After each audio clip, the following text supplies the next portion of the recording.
पंजाब में खालिस्तान पर हो रही राजनीति के पीछे भी यही अलगाववाद है। आज दिल्ली के मुख्यमंत्री अरविंद केजरीवाल ने दुनिया का परिचय एक नए किस्म के आतंकवादी से कराया है। आज उन्होंने आतंकवाद की एक नई डेफिनेशन रखी है। उन्होंने पंजाब के चुनाव में खालिस्तानी संगठनों से मदद लेने के आरोप पर खुद को एक स्वीट आतंकवादी कहा है, जो लोगों की भलाई के लिए काम करता है। उन पर यह आरोप लगाए जा रहे हैं कि वो पंजाब का चुनाव जीतने के लिए अब खालिस्तानी संगठनों की मदद ले रहे हैं और आतंकवादियों की मदद ले रहे हैं। तो आज उन्होंने ये कह दिया कि हां, मैं आतंकवादी हूं, लेकिन मैं स्वीट आतंकवादी हूं।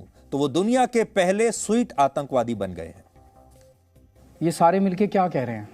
ये कह रहे हैं कि केजरीवाल प्लानिंग कर रहा है, 10 साल से प्लानिंग कर रहा है भारत के 2 टुकड़े करने की, और उसमें से एक टुकड़े का ये प्रधानमंत्री बनना चाहता है। मतलब कुछ तुक है इसमें। कह रहे हैं 10 साल से चल रहा है।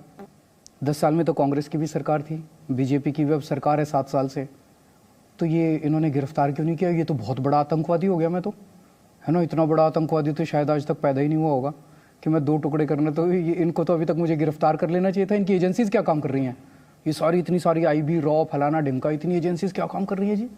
ना कांग्रेस वालों ने मेरे को गिरफ्तार किया, ना इन्होंने गिरफ्तार किया। और मतलब मुझे तो लगता है कि दुनिया के इतिहास में सबसे स्वीट आतंकवादी होऊंगा मैं, कि स्कूल बनाता है, अस्पताल बनाता है, तीर्थ यात्रा कराता है, महिलाओं को फ्री बस का सफर कराता है। ऐसा तो आतंकवादी दुनिया में पैदा नहीं हुआ। तो आज केजरीवाल ने दुनिया को एक नया शब्द दे दिया और वो है स्वीट आतंकवादी। केजरीवाल अभी ये भी कह रहे थे कि अगर वो वाकई आतंकवादी हैं और ये काम कर रहे हैं तो फिर अब तक उन्हें गिरफ्तार क्यों नहीं किया गया, एजेंसी क्या कर रही हैं। तो अरविंद केजरीवाल के लिए हमारे पास एक बुरी खबर है।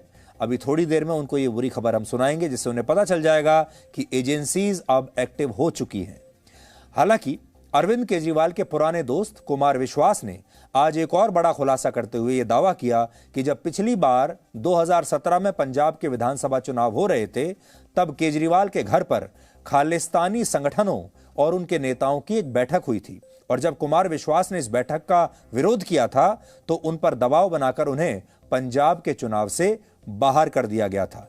तो कुमार विश्वास हर रोज अब पिछले 3 दिन से केजरीवाल के खिलाफ कोई ना कोई खुलासा हर रोज कर रहे हैं। यह है उनका आज का नया खुलासा। मैं तो यह पूछना चाहता हूं भाई, आपको तो किसी ने टेररिस्ट नहीं कहा, पर हां आप मुझे यह बताइए, देश को बताइए कि क्या पिछले चुनाव में आपके घर पर टेररिस्ट एसोसिएशन से सिंपैथी रखने वाले लोग, बात कराने वाले लोग आते थे या नहीं थे? जब मैंने उस पर आपत्ति उठाई थी तो पंजाब की मीटिंग से मुझे बाहर कर दिया गया था, नहीं कर दिया गया था। और मैंने एक दिन रंगे हाथ पकड़ी थी घर पे मीटिंग, अंदर जाके देखा तो वही लोग बैठे हुए थे। मैंने कहा किनके साथ मिल रहा है? नहीं, कुछ नहीं, इसका बड़ा फायदा होगा, इसका बड़ा फायदा होगा। तो वो ये बताएं, वो ये बताएंगे नहीं, बाकी सब वो तरह तरह के आरोप प्रत्यारोप करते रहेंगे। और आखिरी बात मैं कहना चाहता हूं आपके माध्यम से, मैं उसे चुनौती देता हूं। मैं यहां बैठ के कह रहा हूं, आम आदमी पार्टी का फाउंडर, संस्थापक, इस देश को तोड़ने वाली किसी भी चीज के खिलाफ मैं खून की आखिरी बूंद तक लड़ूंगा। वो ये कह दे कि मैं खालिस्तान के खिलाफ लड़ूंगा, वो ये कह दे कि मैं खालिस्तानियों के खिलाफ लड़ूंगा, एक खालिस्तानी पनपने नहीं दूंगा, दिल्ली में नहीं पनपने दूंगा, किसी राज्य में नहीं पनपने दूंगा। खालिस्तान मेरे खून की आखिरी बूंद के बाद भी साकार नहीं हो पाएगा, ऐसा बोल दे। एक बार बोलेंगे ना, क्या चुनाव करता है? इतनी बात कहने में क्या दिक्कत है कि मैं खालिस्तान के खिलाफ हूं? मैं कह रहा हूं मेरे खिलाफ तो प्रोपेगेंडा आपने वैश्विक करा दिया, पंजाब में चुटकुले कवि सम्मेलनों के वायरल करवा दिए। पर अब जब ये लोगों को बात पता चली कि तुम्हारा बेसिक इंटेंशन क्या है, तो कह रहे नहीं मैं तो ऐसा हूं, मेरे पीछे पड़ गए। ये विक्टिम कार्ड बहुत खेल लिया, मैं तो गरीब आदमी हूं, मैं तो फला आदमी हूं। बात निकलेगी तो जरा दूर तलक जाएगी। तो कुमार विश्वास कह रहे हैं, आज भी वो चुनौती दे रहे हैं केजरीवाल को कि एक बार आकर आप बस इतना कह दीजिए कि मैं खालिस्तान के खिलाफ हूं और मैं खालिस्तान बनने नहीं दूंगा, इतना कह दीजिए। तो यह चुनौती अब केजरीवाल के लिए है, नई चुनौती। आज पंजाब के मुख्यमंत्री चरणजीत सिंह चन्नी ने केंद्रीय गृह मंत्री अमित शाह को एक चिट्ठी लिखी और उस चिट्ठी में आरोप लगाया कि आम आदमी पार्टी ने 2017 के पंजाब विधानसभा चुनाव में खालिस्तानी संगठन सिक्स फॉर जस्टिस की मदद ली थी और आम आदमी पार्टी के कई नेता इस बार के चुनाव में भी इसी संगठन के प्रमुख नेता गुरपतवंत सिंह पन्नू के संपर्क में है। हालांकि पन्नू ने अपने एक नए वीडियो में इन आरोपों को गलत बताया है और लोगों से केजरीवाल को वोट ना देने की अपील भी की है उसने। लेकिन मैं आपको ये पढ़कर बताता हूं कि चन्नी ने इस चिट्ठी में क्या लिखा है। तो केजरीवाल जो कह रहे थे कि एजेंसियों ने उन्हें अभी तक पकड़ा क्यों नहीं है, तो अब देखिए कि पंजाब के मुख्यमंत्री जो कि कांग्रेस के हैं, उन्होंने गृह मंत्री होम मिनिस्टर अमित शाह को चिट्ठी लिखी है। चिट्ठी मैं अपने साथ लेकर आया हूं। Dear home minister, please find enclosed a copy of letter of Gurpatwant Singh Pannun, legal adviser 6 for justice. तो ये कह रहे हैं कि ये चिट्ठी पंजाबी में है और जो एसएफजे है ये एक बैंड ऑर्गेनाइजेशन है, इस पर प्रतिबंध लगाया जा चुका है और इसकी एक चिट्ठी है जिसमें यह कहा गया है कि आम आदमी पार्टी के नेता इस संगठन से संपर्क में है। It has been mentioned in the letter that SFJ has given its support to Aam Aadmi Party in the elections to the State Assembly in 2017 and similarly in these elections too. The SFJ has exhorted the electorate to vote for Aam Aadmi Party. In addition, Aam Aadmi Party's co-founder and Shri Arvind Kejriwal's one-time close aide, Shri Kumar Vishwas, has made serious allegations of Shri Kejriwal's links with the Khalistani forces. अब चन्नी साहब कह रहे हैं गृह मंत्री से कि आप ये आरोप बहुत गंभीर हैं, आप इन आरोपों की जांच कराइए और इस पर उचित कार्रवाई कीजिए। कहते हैं, I hope you would consider this and take appropriate necessary action immediately, keeping in view the seriousness of the matter involved as Punjab has already suffered heavily due to these separatist forces. With warm regards, Charanjit Singh Channi. ये लिख रहे हैं home minister को। 6 for justice वही खालिस्तानी संगठन है जिसने किसान आंदोलन के दौरान भी पिछले साल गणतंत्र दिवस के मौके पर इंडिया गेट पर खालिस्तान का झंडा फहराने वाले को $2.5 लाख यानी 1,82 लाख रुपए का इनाम देने का ऐलान किया था। और उस दिन इंडिया गेट पर ऐसा कुछ हुआ तो नहीं, लेकिन लाल किले पर कुछ लोगों ने एक खास धर्म का झंडा जरूर फहरा दिया था। भारत सरकार ने जुलाई 2019 में अनलॉफुल एक्टिविटीज प्रिवेंशन एक्ट के तहत इस संगठन पर प्रतिबंध लगा दिया था और अभी यह संगठन एनआईए के रेडार पर भी है इस समय। तो ये पन्नू है, एक जोकर टाइप का आदमी है ये, और इसके आपने ये हर 10-15 दिन में कोई ना कोई वीडियो अपना जारी करता रहता है और बार बार ये कहता रहता है कि पंजाब टूटने वाला है, खालिस्तान बनने वाला है, लोगों से अपील करता रहता है।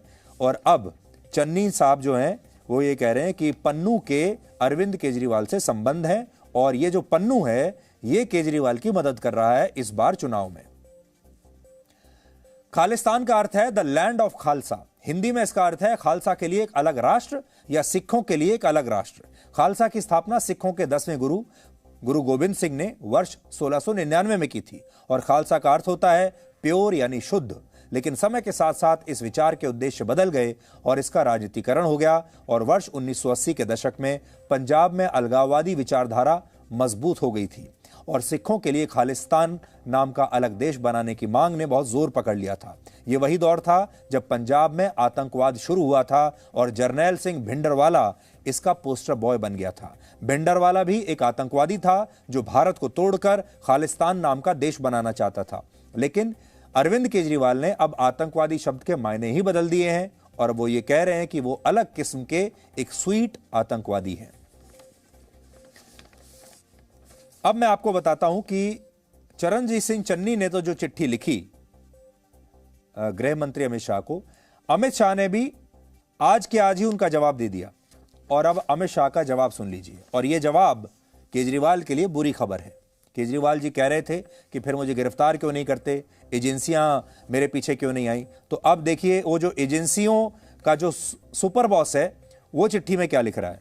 अमित शाह लिखते हैं चरणजीत सिंह चन्नी को, कृपया अपने पत्र दिनांक जो भी है इसके द्वारा आम आदमी पार्टी के सिख फॉर जस्टिस जैसी अलगाववादी एवं प्रतिबंधित संस्था से संबंध रखने और चुनाव में सहयोग लेने आदि के संबंध में जांच का अनुरोध आपने किया है। आपके पत्र के अनुसार एक राजनीतिक पार्टी का देश विरोधी, अलगाववादी और प्रतिबंधित संस्था से संपर्क रखना और चुनाव में सहयोग प्राप्त करना देश की एकता और अखंडता के दृष्टिकोण से अत्यंत गंभीर है। तो देखिए देश के होम मिनिस्टर पंजाब के मुख्यमंत्री को कह रहे हैं कि ये जो आरोप हैं केजरीवाल पर, ये बहुत ही गंभीर हैं। इस प्रकार के तत्वों का एजेंडा देश के दुश्मनों के एजेंडे से अलग नहीं है। इस विषय पर मैं आपको आश्वस्त करता हूं, अमित शाह कह रहे हैं, कि देश की एकता और अखंडता से खिलवाड़ करने की इजाजत किसी को नहीं दी जाएगी और भारत सरकार ने इसे अत्यंत गंभीरता से लिया है और मैं स्वयं इस मामले को गहराई से दिखवाऊंगा। तो इसकी आप सीरियसनेस समझ लीजिए। अमित शाह कह रहे हैं कि मैं खुद इस मामले की गहराई से जांच करवाऊंगा। तो अब वो गहराई कितनी हो सकती है, इसका अंदाजा तो अमित शाह ही बता सकते हैं, लेकिन गहराई तो कहीं तक भी जा सकती है। और अगर ये जांच बहुत गहराई तक चली गई तो अरविंद केजरीवाल को बहुत परेशानी हो सकती है, क्योंकि जब जांच गहराई तक जाती है तो फिर सुरक्षा बल एक्टिव हो जाते हैं, जांच एजेंसियां एक्टिव हो जाती हैं, और जब जांच शुरू हो जाती है तो बहुत सारी चीजें उस जांच में निकल कर भी आती हैं जो केजरीवाल को मुश्किल में फंसा सकती हैं।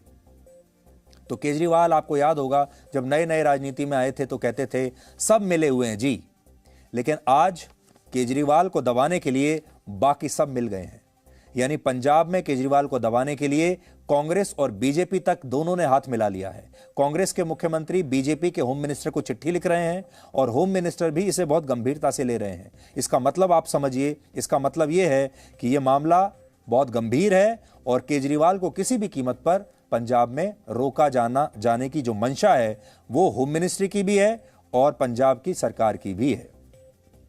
पंजाब में वोटिंग से 2 दिन पहले आज प्रधानमंत्री मोदी ने भी एक बहुत बड़ा सरप्राइज दिया। आज उन्होंने सिख धर्म गुरुओं और उनके नेताओं से अपने घर पर दिल्ली में मुलाकात की और इस मुलाकात के दौरान उन्होंने सिख नेताओं से बहुत दिलचस्प संवाद किया। क्या संवाद किया, आज आपको देखना चाहिए।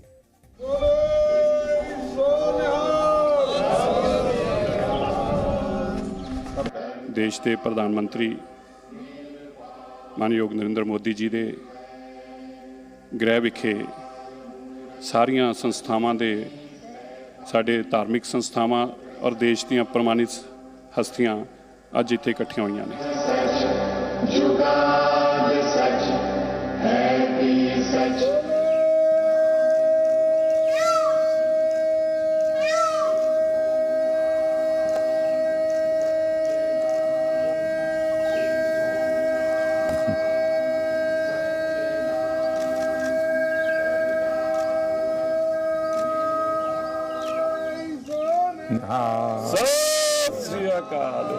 ढंग से रखना है, कुछ नहीं नीचे छूना नहीं चाहिए, कुछ भी नीचे नहीं छूना चाहिए।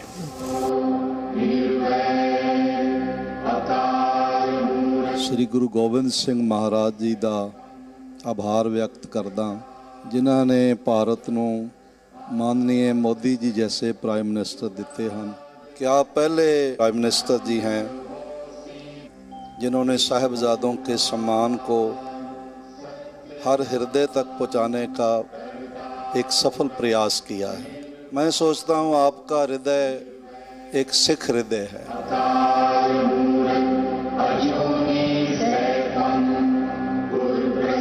में अमृतसर में आपको मिले थे जी, और उसके बाद आज मिले। कितना साल हो गया जी।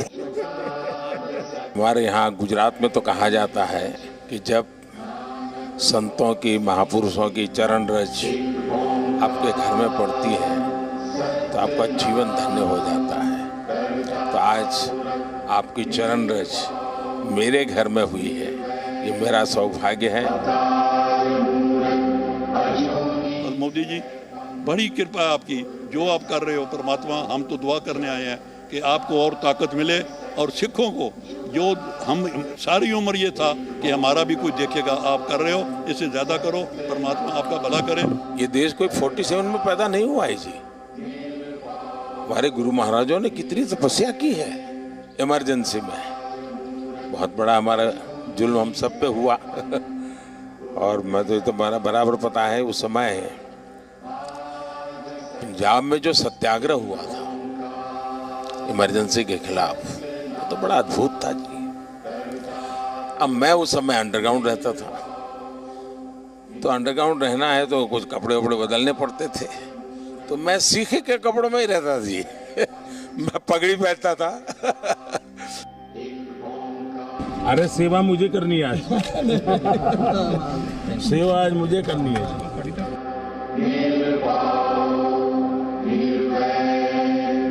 आपको कहता हूं ये घर आपका है। मैं भी आप ही की तरह चलते चलते आया हूं, कल चलते चलते की गुरुद्वारे चला जाऊंगा।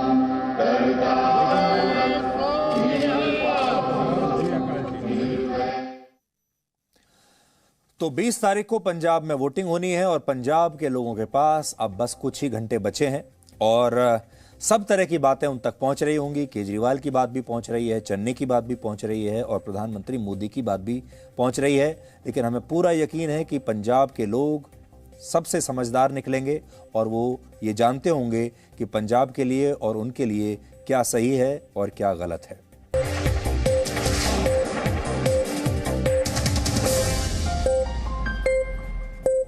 Presenting V News app, available on Google Play and App Store. Download it now.